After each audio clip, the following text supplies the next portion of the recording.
Hey, I'm Joel Villafano, aka Cup of Joe, and this is COVID Chronicles. Meet Richard Ramjohn. I'm Richard Ramjohn.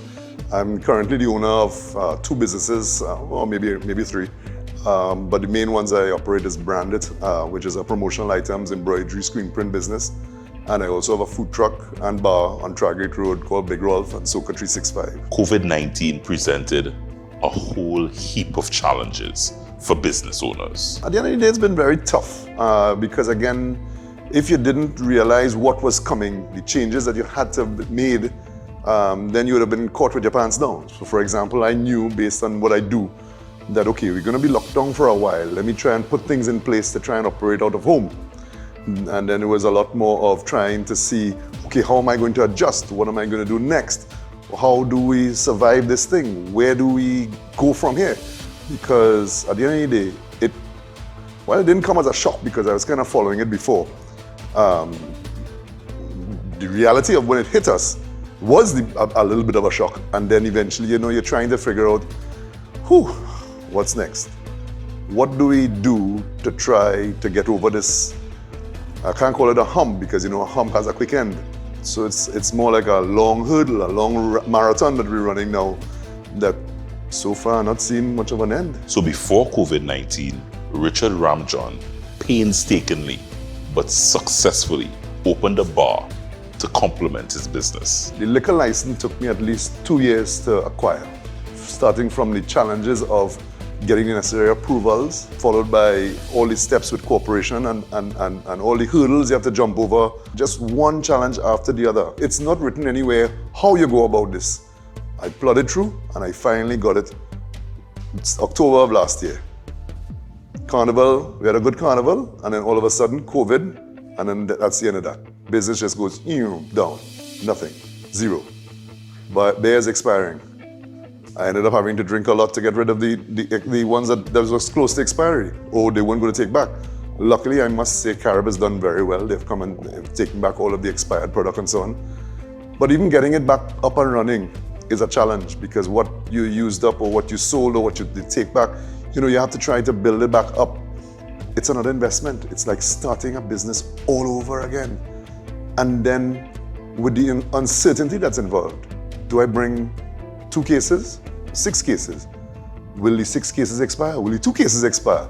Are people coming out? We have seen that the dining hasn't picked up the way it should be or I would like it to be.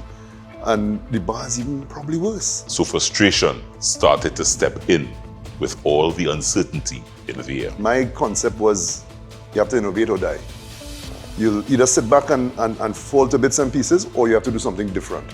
So I decided to do something different. And at the end of the day, again, when things started to reopen, you want to know what can I do different to make a change and how can I make this change to get the results that I want and need. So again, what I ended up doing was transitioning from just selling food to starting to grow the food that we sell and implementing what is called like a hydroponics system. I put it there in the compound and then all of a sudden people were driving by and seeing it and liking it.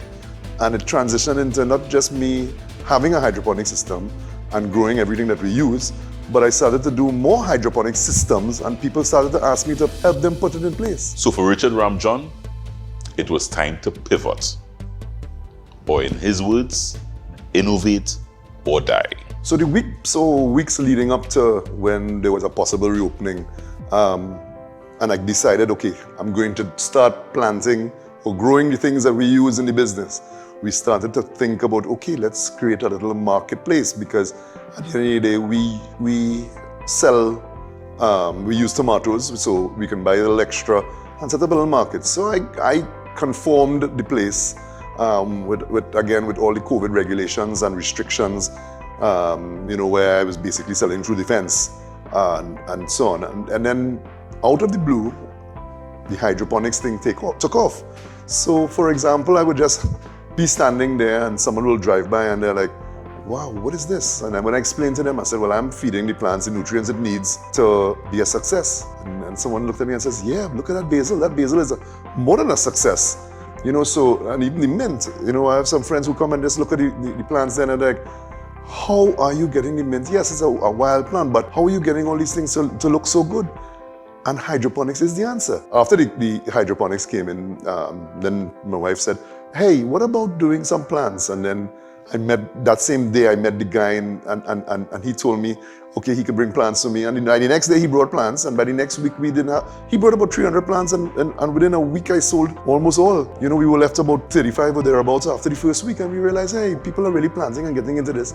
I'm in a convenient spot, so it worked for me. Challenging times lie ahead, but giving up is not an option. Am I happier now that I'm more relaxed and so on?